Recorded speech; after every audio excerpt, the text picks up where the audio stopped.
Oh, the car emancipation rides majestic through our nation, bearing on its train the story. Hutchinsons of High Rock. I was just thinking about 100 years from now, when they're celebrating the sesquicentennial, and for any Notre Dame graduates here, that means 150th anniversary. It's Fred back there. When they're celebrating the sesquicentennial of the Lynnfield House of Pizza, two girls sitting in a booth. One will say to the other, "My teacher today mentioned in class Taylor Swift. He said she was really famous, and she toured the world." And he asked if anybody heard of her, and none of us had. And she'll ask her friend, "Had you ever heard of her?" And she said, "Nope." They'll decide what topping they want on their pizza, and they'll go on. You know, Taylor Swift may have more staying power than that, but history is cruel, and many things get forgotten. The Hutchinsons were not as famous as Taylor Swift, but they were famous, and they'd been totally forgotten except in two places: a town in New Hampshire and a town in Minnesota. Wow. In New Hampshire, there's a town called Milford. If you drive up Route 3 north, take a left on, I think it's 101, it takes you to Milford, and the town is beautiful and remarkably unchanged since the days they lived there. The same church is there where the whole family, Hutchinson family, sang at one point. The Hutchinson farms are there and their homesteads. The town library has these elaborate scrapbooks, all sorts of newspaper clippings on them. And the Historical Society there has a Hutchinson room. I spent a lot of time there, and they have tremendous archival material. And right now they're raising funds in Hutchinson to build it was going to be a statue, but now it's a monument to the Hutchinson family singers. And the Hutchinsons are a slightly confusing family to talk about because behind me are the Hutchinson family singers. From the left is Judson. When they started, he was the oldest, at 21 when they started. Next to him is Abby, then John and Asa. And Mr. and Mrs. Hutchinson, their father was a farmer and a town selectman in Milford, and their mother was a member of the choir. But she had 16 children. She was horizontal more than she was vertical. But she's the one who instilled into all those kids this love of music and this ability. And literally everybody in this family could sing. They were an amazing family, but the famous ones were four of the youngest, these four. And they're the ones who earned the fame for the family. The other city associated with them is Lynn. But all we have in Lynn today is there's something called High Rock in Lynn, if any of you know Lynn at all. Oh, yeah. And then there's High Rock Tower. Yeah. That was not built by them, but after they gave a piece of land to the city for a park, in 1904, the city built this tower. And, excuse me, and people go there today to look out at the night sky and see the stars. At the base of that tower, down one level, is a stone building, a stone cottage. It's boarded up, and there's no trespassing signs on it, and police take notice signs. And that's the last remnant of the Hutchinsons. That's the first house they built there of many. Wow.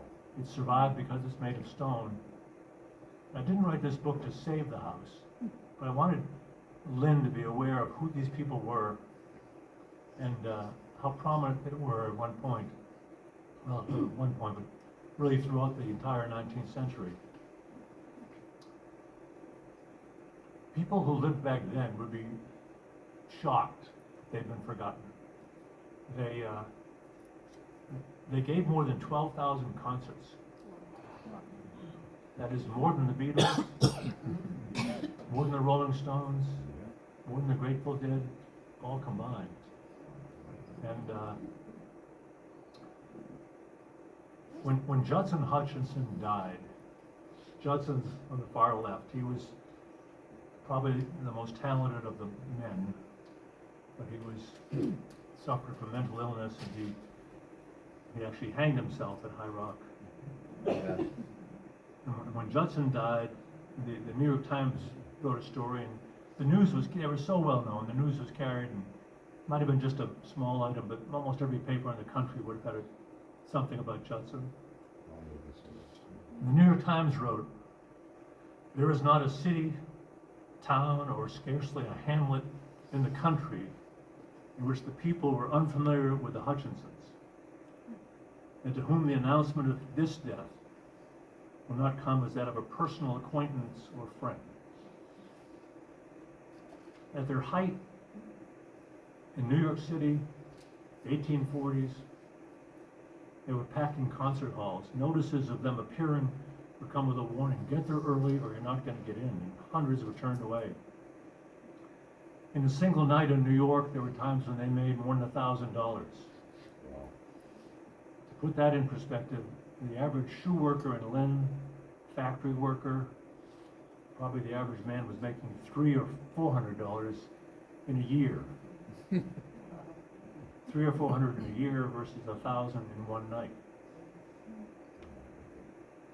When they went to Great Britain, they toured Great Britain, 1845 and 46, and no one knew them at first. You know, these American folk singers, the music was different, and they had small crowds, but by the end, they were packing halls everywhere. And there was a farewell concert for them in Manchester, England, before they left, and 4,000 people came. It's a remarkable number in an era where there was no amplification, so these voices had to carry. How they carried across 4,000 people, I don't know. But the city of Manchester, the officials had to put on extra trains to handle the crowd for the Hutchinsons. When they left England, while they were touring, one newspaper wrote of Judson that he had a finer tenor voice than any living tenor in England. And a lot of the critics who came really were music critics in England. Of Abby was always the star. You know, she was this, at 12 or 13, which is what she is here, she's this plump little girl, and she grew into this beauty, and she's 15 or 16 when she's in England. And one reviewer wrote, if Wordsworth had known her, he would have immortalized her. And I saw a letter from the poet Tennyson, Alfred Lord Tennyson.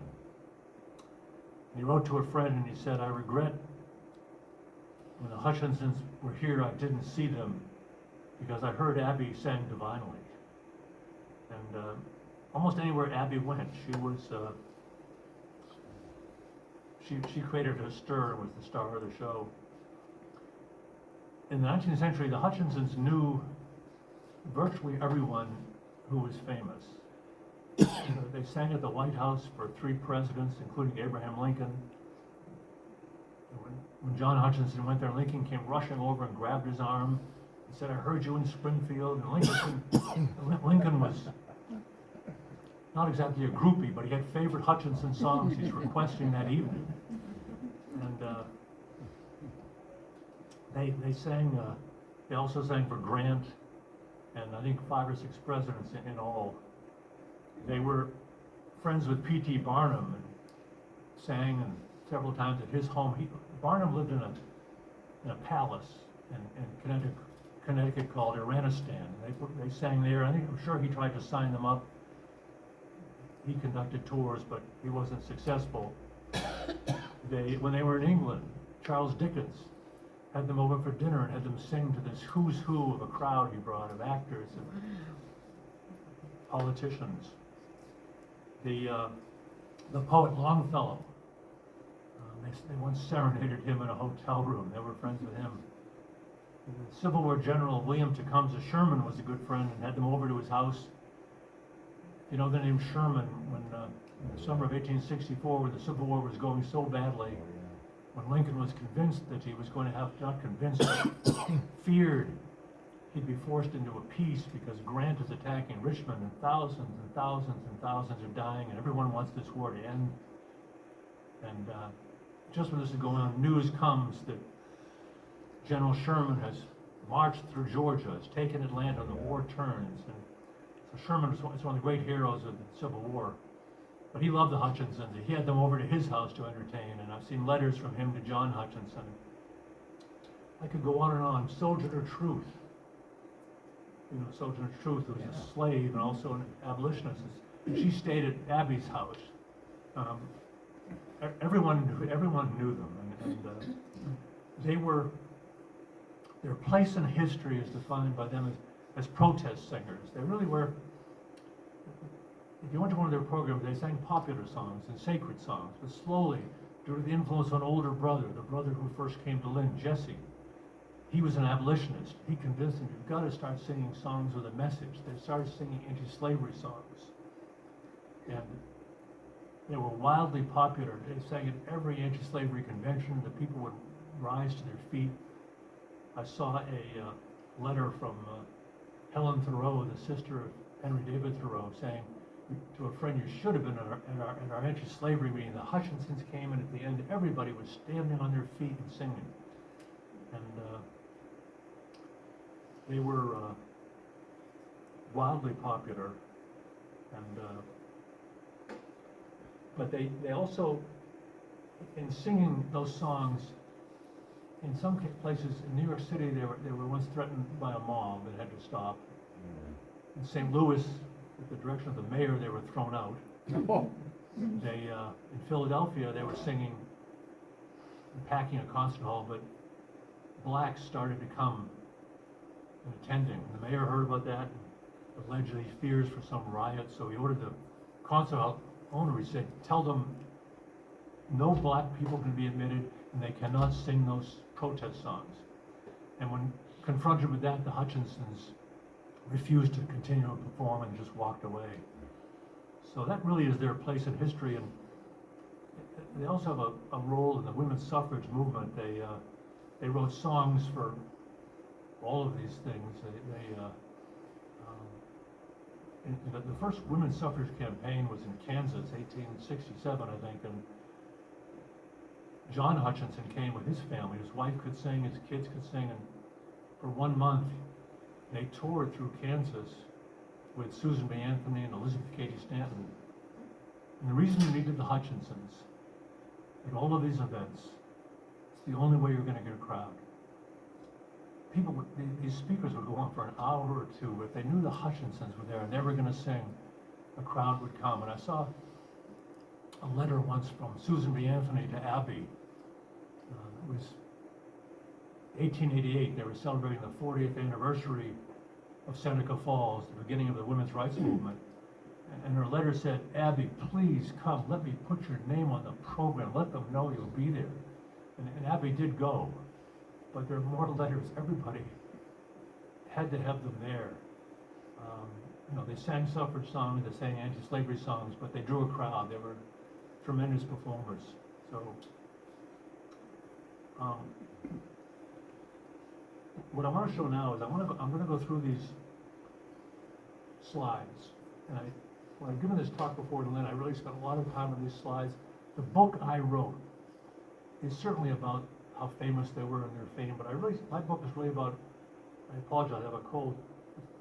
It's about the 60 years 3 of the brothers lived in Lynn.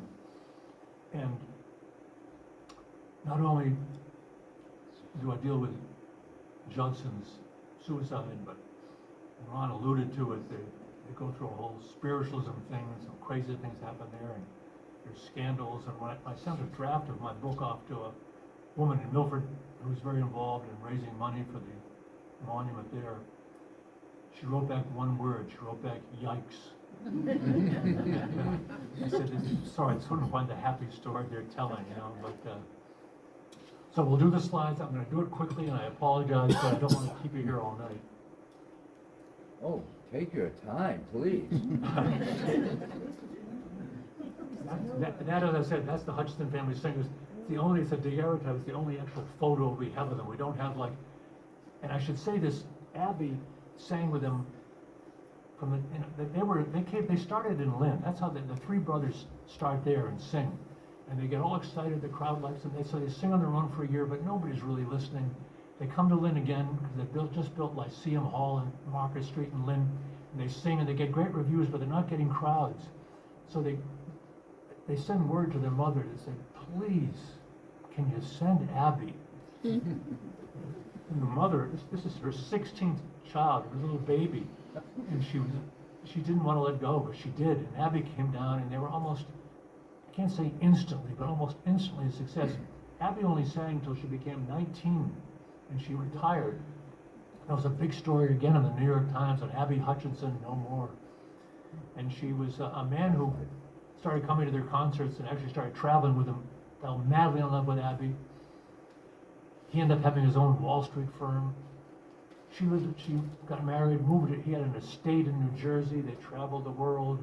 But she came back to tour with her brothers, and she was constantly being asked to sing at conventions and things, so she didn't really retire. But anyhow, next slide. So this is High Rock in Lynn. There's the High Rock Tower. That's the stone cottage. Jesse Hutchinson. He's an older brother. In the book, I probably deal more with Jesse than anybody, and I'm not really talking about him so much tonight. He was an older brother who came to Lynn in 1836. He was a difficult brother, but he was devoted. He launched the careers of his younger brothers and sisters. He was an incredibly talented singer himself. He ran a singing school in Lynn. He was the choir director at a church. He wrote their most popular songs. He appeared with them. He managed them on the road. He actually almost lost his own business because he became so devoted to his younger brothers and sister and traveled. He built this. It's the first building he built. And before all the Hutchinsons were done, there were a dozen buildings on High Rock, and all you can see today is foundations, some of the stones left from those buildings. This is a photo that scares the crap out of me. It's hanging at the Metropolitan Museum of Art in New York. And someone sent me this photo, and they sent me what we call the caption or whatever is next to it. There's a write-up on it, and it identifies this group as the Hutchinson family singers. Well, these are 10 Hutchinson brothers. I'm telling you, everybody could sing. But the ones with their heads on the shoulders of older brothers are the young ones. To the left, John, Judson, and Asa. In back, caressing the head of his brother Joshua is Jesse. It's one of the only photos I've ever seen of Jesse Hutchinson. He was I joke a little bit, I won't call him a lunatic, he was an eccentric, but he was brilliant. And when they finished the tour of England, an English writer who was fairly well known wrote to someone that he said all of the Hutchinson singers agree that Jesse is more talented than all of them because he could do everything, write and sing. So I wrote to the museum. I actually wrote to the Metropolitan Museum, and the curator of photography wrote back, and with an abject apology said, "I'm sorry, we thought this was the Hutchinson family singers." And I wrote probably much more than he wanted to know about them, and I have no idea what exists there today, but I know they like the photo because it's just so weird, you know. It's just to me, I don't know. Some photographer, I'm sure, is doing that. And we can skip over this. This is what's next to the photo on the wall at the Met. We can go by it. Everybody's names? This is their, pardon? Everyone's names is on it? No, they don't. I don't think they have all their names. I'm not sure they do, but they say it's the Hutchinson family singers, and a lot of those brothers actually did appear with them on stage and sing. But so here's their home in one of their homes in Milford, New Hampshire, and this was open for a tour by the owner a few years ago. My wife and I went up, and it's a spectacular home, and there's lots of grounds there. Just down the road is this little cemetery where lots of the Hutchinsons are buried. And Milford, it's a lovely little town. I really like it.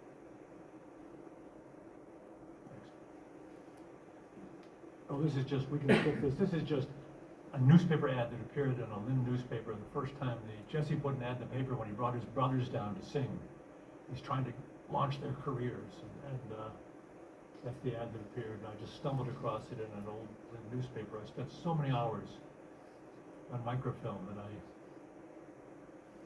suggested to the librarian that she put an air sickness bag on the machine. She rejected that idea.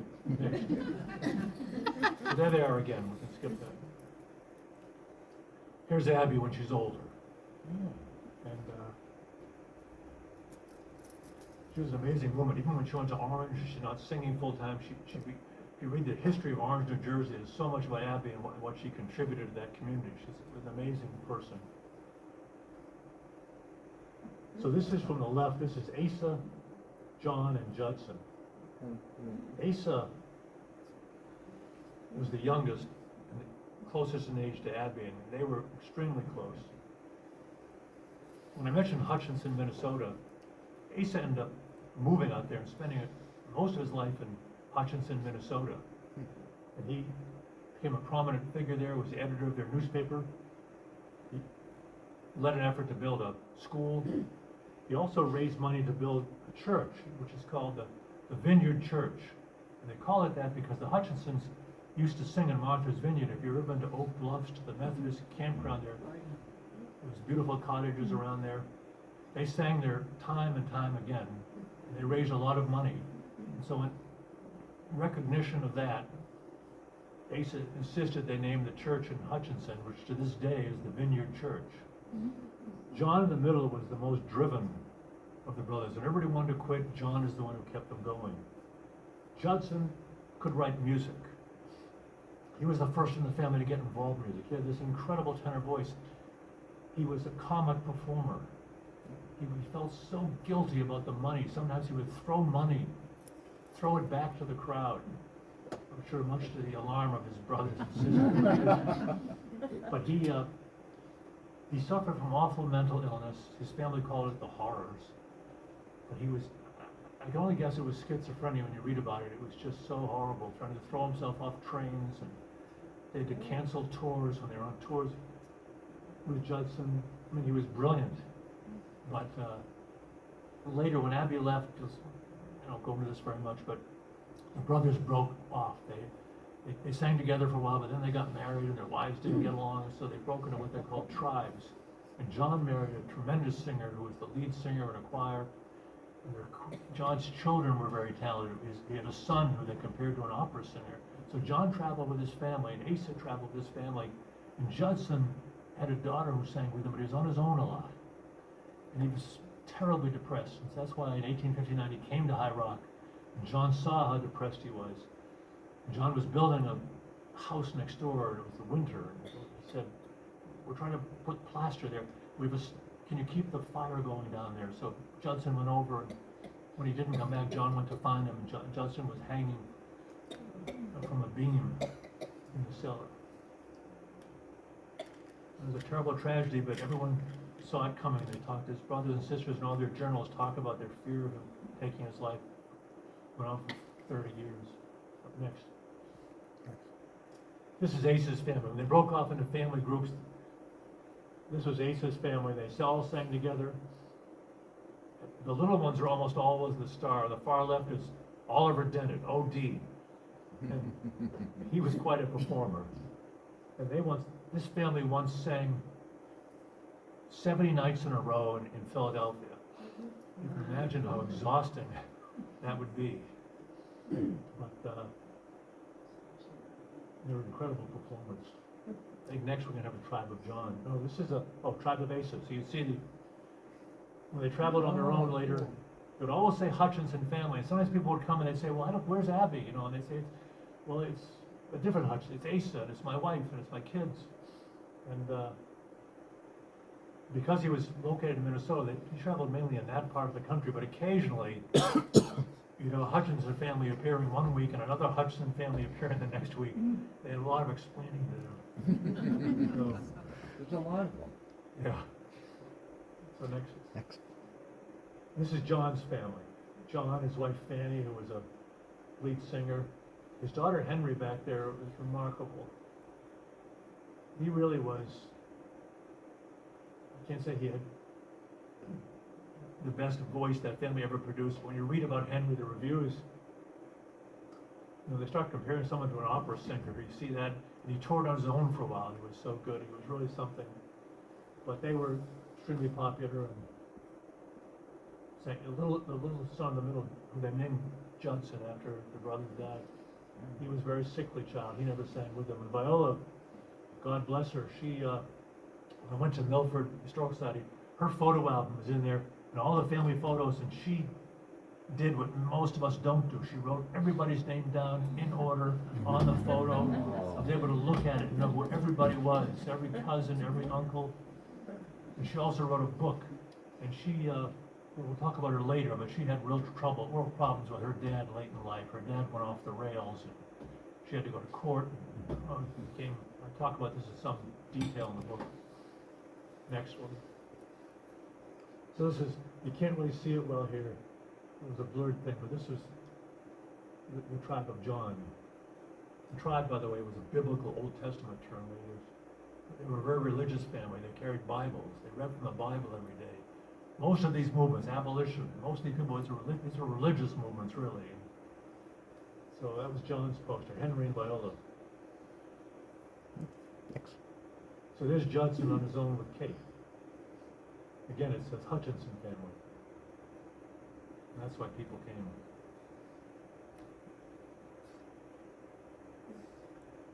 This is in Lynn, High Rock, where they lived for all that time. They gave so many concerts up on that hill. They would put these posts all around and put torches on it at night. They had 1,000 people. Maybe who are Lynners or know Lynn. Huge crowds on that hill. Particularly in the summer of 1863, they both came back from tours. There's been so much bad news, but in July, things started to turn. That's when Grant took Vicksburg, and Gettysburg, and Lee retreated. And then, so they went on for months with concerts. And every night, everyone would troop up to High Rock to hear the Hutchinsons sing. And whenever they were in town, there were concerts at High Rock.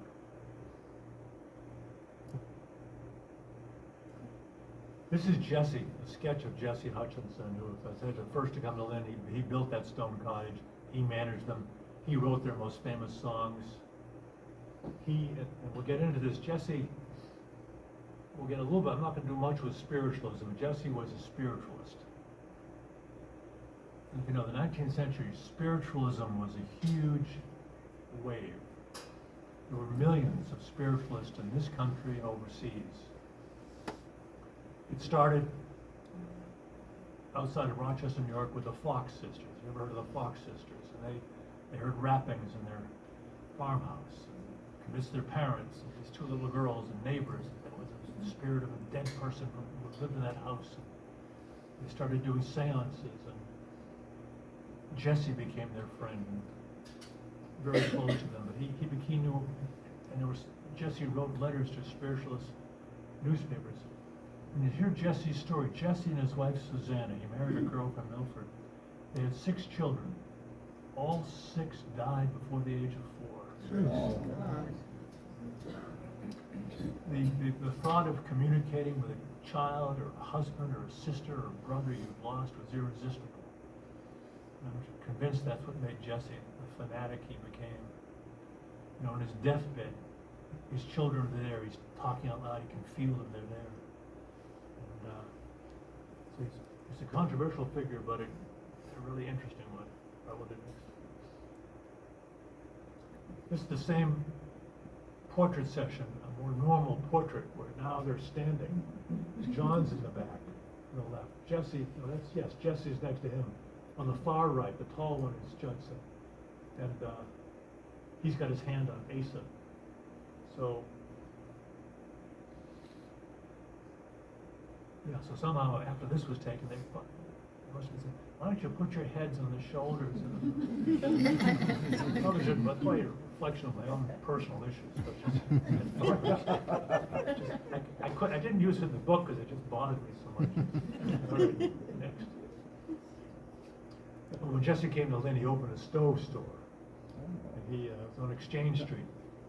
I don't know if any of you know Exchange Street. No. The Lynn Item was always there, and there's a famous restaurant there, wins James Beard Awards, called the Nightshade Noodle Bar. But Jesse's stove store was there, and he was doing pretty well until he left and started managing his brothers and sister on the road, and lost interest. But Edison Hotel is there. I don't know if it was back then. I don't know if it was, but the Edison is there. This is it's a little blurry, but this is a part of it, it's a section of a painting. So many painters came to High Rock to paint the view. And so many people walked up in High Rock, and that's what Jesse fell in love with, like everybody else. I saw a letter from Margaret Fuller. You know Margaret Fuller, she was one of those Concord transcendentalists, and she was visiting, staying with a Unitarian minister, and she said, "Oh my God, I'm walking up on one of your hills, I'm picking blackberries, I'm walking along, but I can see the ocean," and she was on High Rock. And it was just so spectacular, but nobody ever thought of living there or building something there until Jesse came along, and he bought a piece of it, and then he ended up buying 10 acres. And that just gives you a little bit of view. Even today, when you go there, there's a lot of buildings, but you go up under the tower, the view is still spectacular. It looks like there's a river there, but that's not there anymore. That is the ocean, actually, and that's Yeah, kind of to the left. In And the yeah. foreground, in the foreground? oh, this here? Yeah. That'd be Essex Street, I think. Oh, That's the old high school. That building's still there. yeah, that building is. The girls' home. Yeah. Okay. So, next. Wow. This is so Jesse on the right, he built a stone cottage, and you see it was very elaborate. These wooden porches around it, all this fine woodwork. On the left, he built another cottage, which he called Bird's Nest. They always had these poetic, crazy names for all the buildings they built. And he had a friend named Alonzo Lewis, who's sort of a Lynn legend. He wrote all the Lynn histories and things. He also was a designer. Alonzo designed Jesse's wooden tower. Are there dates on these photos? Pardon? Are there dates on these photos? What date they are, when they were taken? Oh, this photo, Yeah. this would have to be, the wooden tower was burned down in 1865. This would have to be, I'm guessing, somewhere around 1860 probably, or something in that era there. And,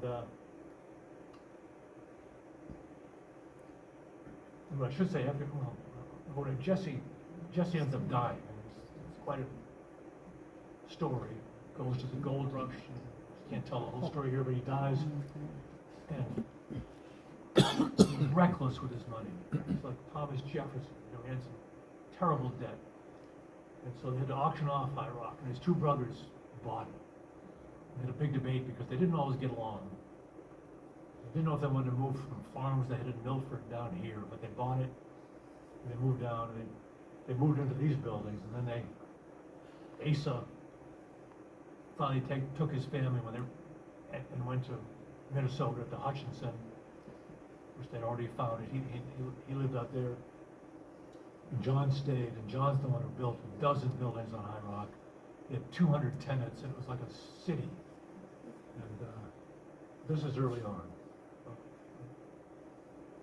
All right, this is, you mentioned spiritualism. I'm not going to do much with this because High Rock has a reputation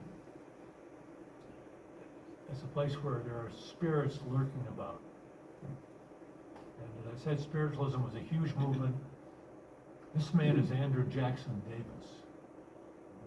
He was considered the father of American spiritualism. When Jesse left, he actually at this point was managing a different group. When he left for the gold rush in 1852, he invited Andrew Jackson Davis to stay at High Rock. And Davis already knew it had some sort of reputation, probably because of Jesse, and Jesse had done a lot of things with spiritualism. And he used a clairvoyant to find his well, and there's a lot of spiritualism stories around Jesse. So Andrew Jackson Davis comes here to live here, and he spent time in that tower you saw that was built, and also in the stone cottage. And he wrote articles for these spiritualism newspapers, which were, like, again, there were zillions of people reading these things. And he wrote about looking up in the night sky and seeing this congress of people. Jesus, Plato, Washington, Ben Franklin, traveling down on this river of electricity. You know, it's total madness. But he wrote about his visions, and he later wrote a book about it. And it enhanced this whole reputation. At the same time that he was there, a man named John Murray Spear, one of his In his book, he drew a picture, or someone drew a picture of that Congress of, I don't know which one is Jesus, but this Congress of spirits who were, he saw in the night sky when he was up in the observatory. Next. This is John Murray Spear. He was a minister. He's a great man in many ways. He was a prison reformer, fought against the death penalty. He was an abolitionist. He campaigned with Frederick Douglass for a while. And then he went totally off the rails, which seemed to be many people encountered in this century. He came to Lynn. He was named for John Murray, who was an English minister. John Murray came to this country and is considered the founder of universalism in America. And so John Murray Spear came to High Rock to commune with the spirit of John Murray. And John Murray's spirit told him that High Rock was a high, consecrated, and sacred place. That's all he had to hear. So he went home. He started hearing voices, and all of a sudden I'm trying to think what he called them, Society Committee of Electrolyzers, told him, you've got to build this machine, a new mode of power. With it, you can take divine energy in the air, channel it into the machine, and change the world. He came to High Rock to do that. In 1852, in 1853, he spent at least 10 months on High Rock working in a shed. All these people working with him. And he built this gigantic machine with wheels and zinc hoops and electric rods and everything going this way and that way. And when it was finished, they had to try to put motion into the machine. It had to move. So all the men got in a circle around it and stood there, but nothing happened. So John Murray Spear put on this suit of armor, but it had jewels on it. They hugged the machine, but nothing moved. So a woman who was the wife of one of the people with him, somehow she wrapped her arms around it, and the new mode of power, they claim, moved. And they claim she gave birth to this machine, and she nursed the machine. After about 10 months of this, and Spear would go down into Lynn and debate people and have little talks, and people started realizing this is just madness, the reputation. So a group of Lynn citizens went up on the hill and met with him and said, please, God, get the hell out of town. So he had to pack up his God machine. That's what they dubbed it, the God machine. And he went to Randolph, New York. One of the people in his crew lived in Randolph, New York, in upstate New York. They were there one day when the townspeople attacked it, ripped the machine apart, took the heart out, ripped it to pieces. And that was the end of John Murray Spear's God machine. But because of all that, Lynn has this reputation, this High Rock has this reputation, rather, this high, sacred and consecrated place. So, but it was due to Jesse, and the Hutchinsons weren't there when any of this really went on. They weren't part of it. They didn't condemn it, but it wasn't the Hutchinsons. But it was, Jesse would have loved it. The machine didn't move, and they didn't plug it in. Well, it's funny, P.T. Barnum wrote about that machine.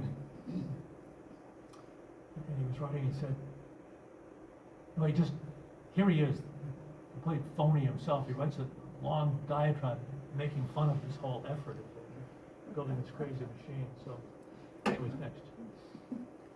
So this is, if you know, in Union Street used to be the main street where all the stores were, and Filene's was there, and all sorts of stores.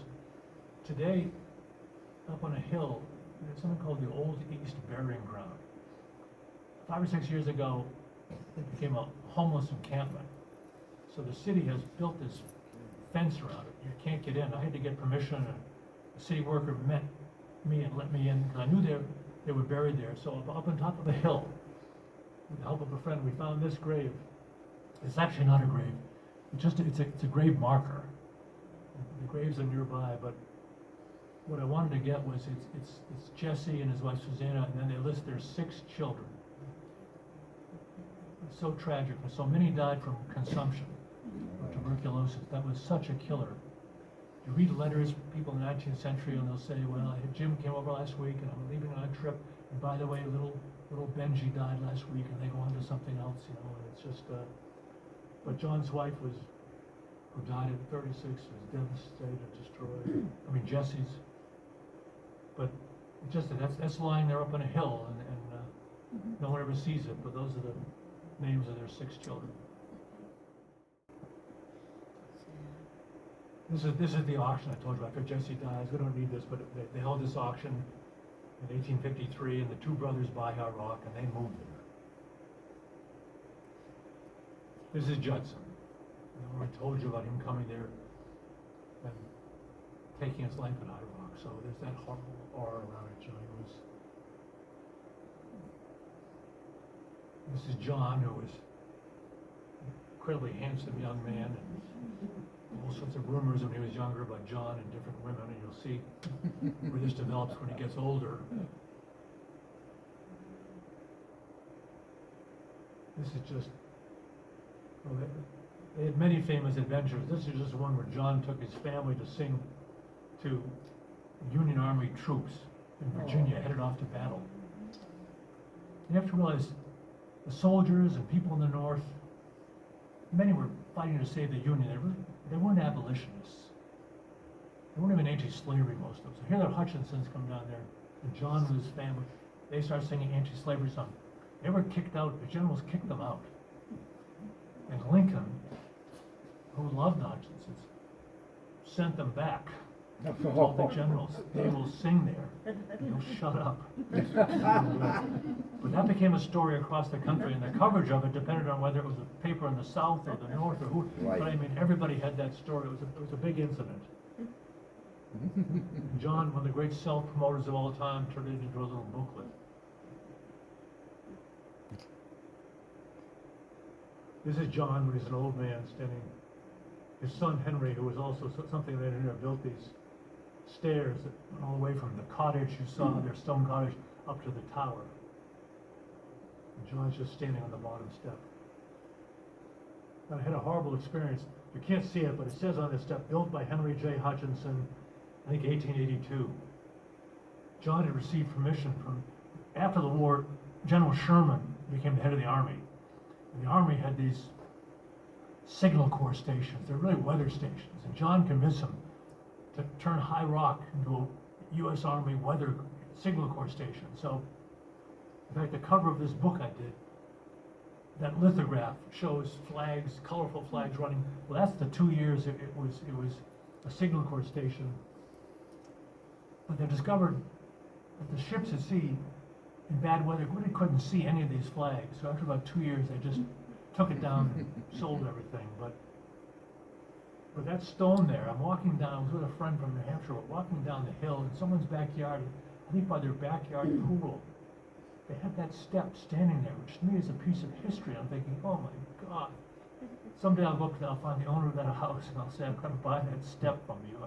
It shouldn't be in your backyard with frisbees on it. All right, John going off the rails. After his wife died, and after Abby died, those were the 2 guiding lights in his life. He started meeting and proposing to very young women. And when he didn't go through with marriage, they sued him. They had to pay court settlements. It happened time after time. Eventually, you can't see the top of it. There was a newspaper in Boston called the Boston Post. This edition is actually the Boston Sunday Post. They were the biggest paper in Boston. At one point, their circulation was like 600,000. There was something of a scandal sheet. They sent a reporter up, a woman, to interview John in their Sunday edition. They ran a full page. The loves of old John Hutchinson. Well, poor Viola was terrified. John was worth a fortune at this point. He owned land in Minnesota. He had a farm there. He owned lots of land in New Hampshire. He had 200 tenants paying rents. He owned High Rock. And Viola, his daughter, was convinced or feared some young woman is going to actually marry him and take everything. So she went to court, probate court in Salem. And the newspapers all said, wants him declared insane. She didn't want that. She just wanted someone put in charge of him so he wouldn't go off the rails like this. And actually, John had some of his buddies come up. Everybody testified, said, no, he's great. John testified. The judge thought, he sounds good to me, so he didn't do anything. But John finally agreed after that to put a family member in charge of his finances. And so poor Viola's worries were over for a while. Although after this, he did marry a younger woman, and it didn't go well. But anyway, there are lots of. I only did this because there were so many stories in the papers I saw of John and his affairs, and oh, it's horrible. Anyways, next. Here's another one. Oh, there's the one about declared insane. Newspapers were so gentle. Oh, yeah. There were so many stories about Judson over the years. Judson Hutchinson in a lunatic asylum. Excuse me. But John lived to a ripe old age. Keep going. This is a picture of, from a different angle. This is just the stone cottage from a different angle. I don't know the year here, but there's a horse and buggy, but it shows you what an elaborate building it is. And all that's left today is the sort of the stone center of that building, the kernel of it. This is just different shots of High Rock over the years. I don't know when this was taken, but you can see there are cars in this one, and some of these buildings were here into the 60s. And eventually demolished. And, again, that's High Rock. I don't know how many of those buildings were Hutchinson buildings. I don't think the ones in front really were. I think the ones far and back were by the top of the hill were some of the buildings they built. This is a building called Tower Cottage. It was built way down low near Essex Street. And John's wife Fanny, who was very ill, designed a lot of it. And when it was finally completed, she was too sickly to walk down there. So John carried her down to Tower Cottage, and that's where she died. This picture, I don't know when it was taken, but it was on some sort of holiday because it got the American flag. As you can't see here, it's so gravelly, but on the far right, there's a man with a long white beard, and that's John. John, all the pictures of John late in life, he had this long white beard. Yeah, that house is gone now, but that Tower lawn, Cottage, it's gone. that lawn, kids were sledding down that into Yeah. Essex Street. Yeah. They were using that as a sled. I know, yeah.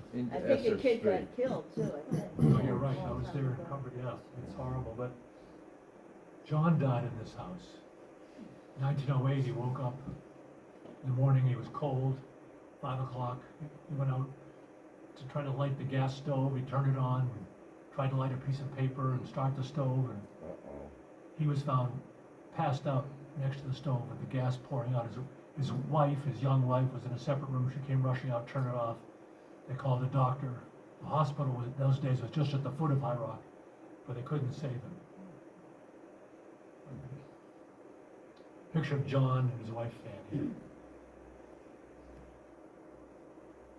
Well, you don't need this, but it's more for my edification. Everywhere you see Joseph D. Elms. Joseph D. Elms was the man they put in charge of High Rock. So all those little yellow buildings were buildings that John built. We had all his tenants. It's a city park now, right? High Rock. High Rock's a city park. It's a city park, yeah. And when John in 1904, most of the land wasn't given by the Hutchinsons. It was given by other people who owned land up there. But John had the summit, and they wanted the summit because they wanted to build this tower. And John was tough to deal with, but they finally agreed and gave them that last piece of land. In 1905, that tower opened up. Who built the tower? City of Lynn? City of Lynn built it.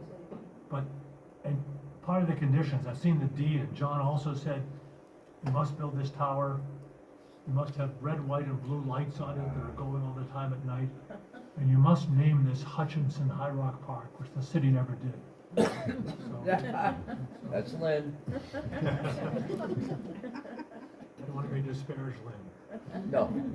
So here's again, this is just a High Rock cottage with a tower behind it.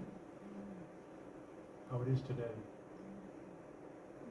Now this is just an old, either foundation or some piece of the past. There are a couple here, you really can't, there are a couple of these photos I'll show in a row here that are old foundations. You can actually see old stairways going up the hill from years ago. Go to the next one. So this is a foundation to a house. Here are some stairs that go up the hill. We only saw this when I went in the fall and the leaves were down. And it's just eerie to see these pieces of the past of this little kingdom they once had up there. And a lot of this is really the back of people's backyards now, and probably nobody knows why that's there or what that's about, but it was quite a little world at one point up there. Here's a picture of John sometime after 1905, before, obviously before he dies, standing in front of High Rock Tower. When that opened, I think in the first month, like 6,000 people came to go up into it. It was a huge tourist attraction. They ended up having a man who was a caretaker lived up there to handle the crowds. It was very popular for years and then just fell into disrepair. And 10 years ago or so, the city revitalized it. To their credit, and it's open now occasionally. In fact, I think one went up. Yeah, we went up the night we went to Lynn that night. It was snowing and everything, and they had someone pointing out all the stars. He had a laser pointer. He let us climb to the top and let us get up there and look at the telescope and everything. It was really nice. Ron and I attended a program in Lynn on spirits. It's based on an exhibit, PBS Museum. The curator came from that, and so did someone from Lynn Speak, and they worked in the Hutchinsons. They got most of it wrong, but at least they got their name right. Okay, that was the last slide. Okay.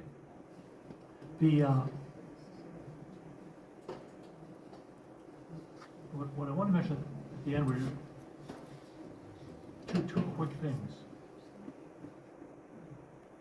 Put the lights on. I don't know if we need them. One was the reason I wrote this book. I wrote an earlier book. When I retired, I don't know. I knew that Lynn knew Frederick Douglass had lived there. Or some people Lynn knew, but they didn't have the history correct. So I spent 2 or 3 years and I wrote a book on Douglass. And my only one actual discovery was made after I wrote the book, which is how the Lord punishes us.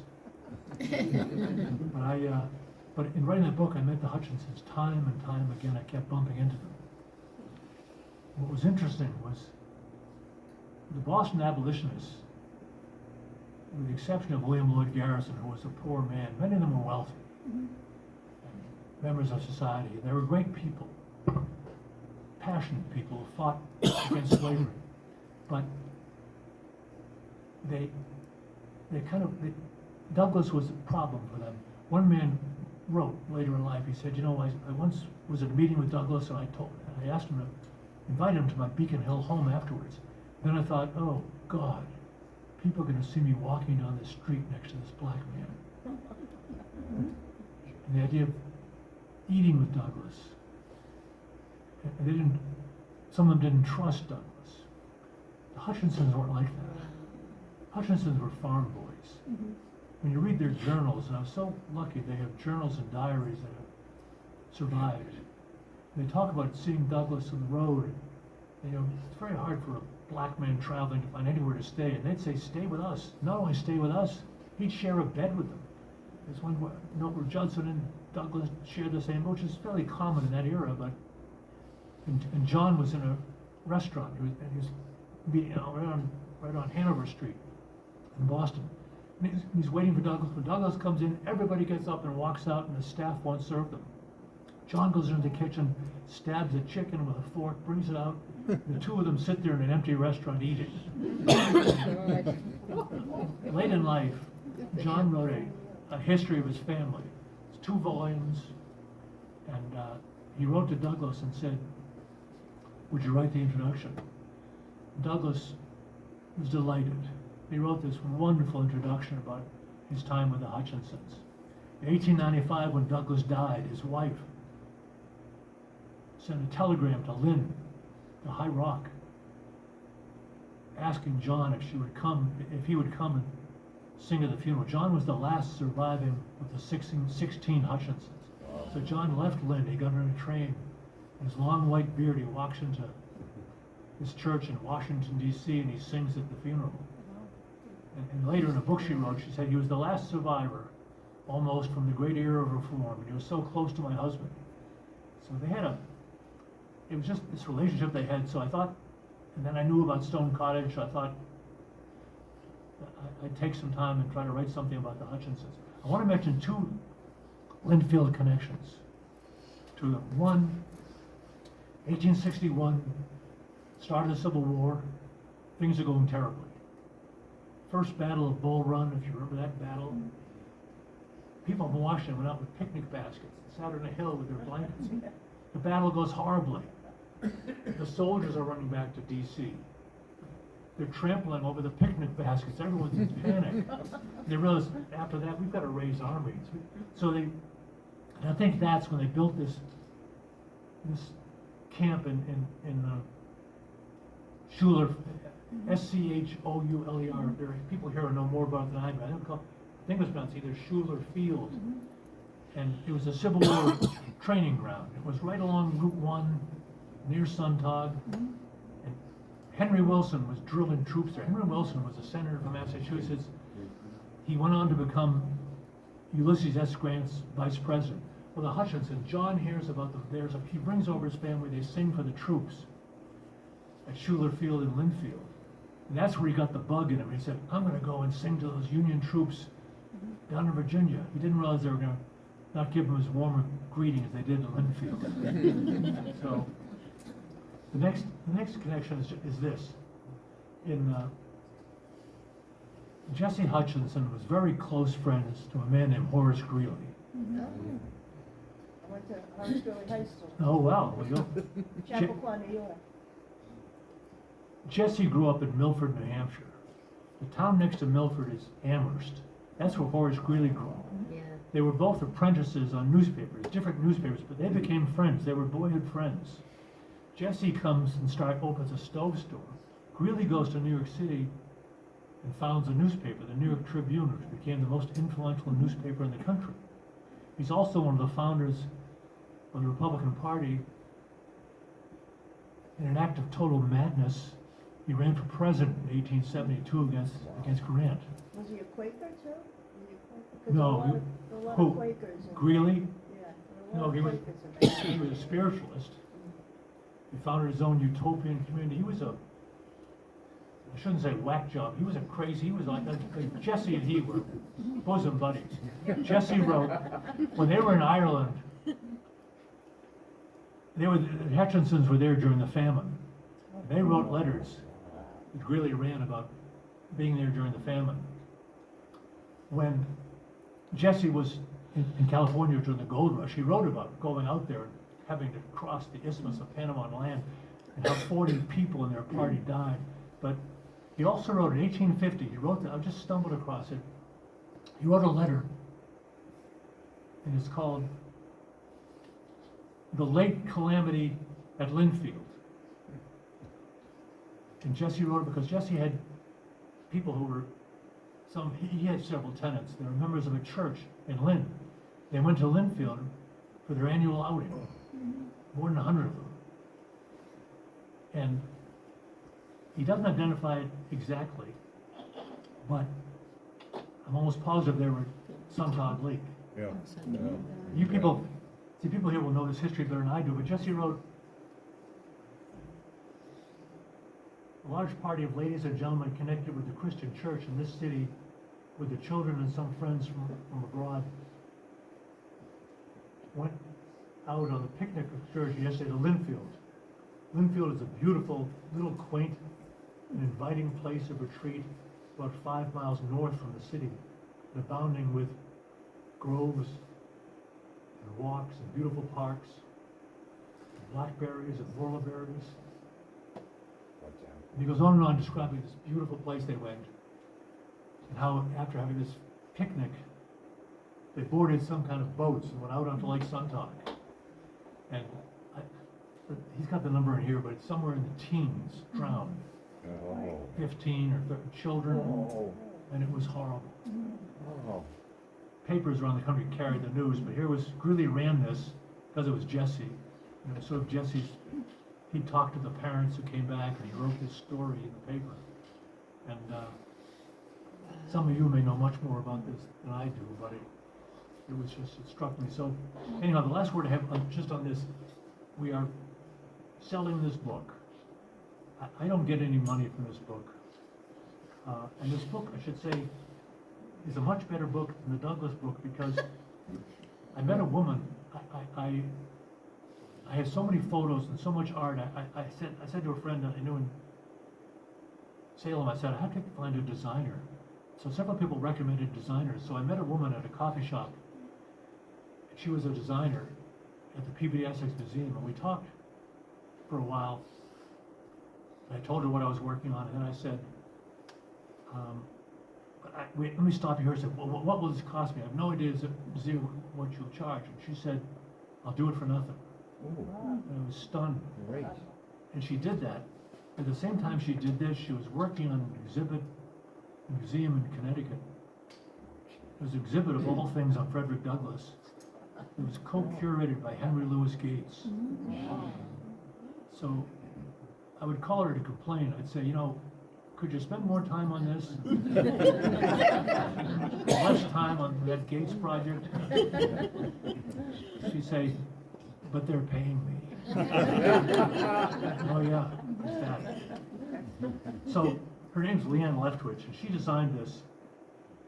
She really turned this into an actual book. She would take a photo and just do a piece of it, and I just let her do whatever she wanted and put it together, and she did a great job. So money from this, and we do sell any books, it all goes to the Lynn Museum, Oh, great. and which I've been a big supporter of for many years. And I think I better stop talking. Thank you so much for coming.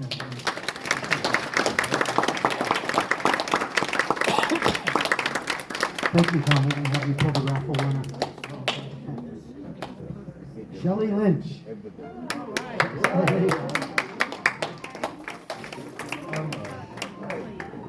Do you want to talk about how much are the books? Well, yeah, the books are $20. Anyone does can't afford it. My wife is very wealthy. She's here with a lot of money.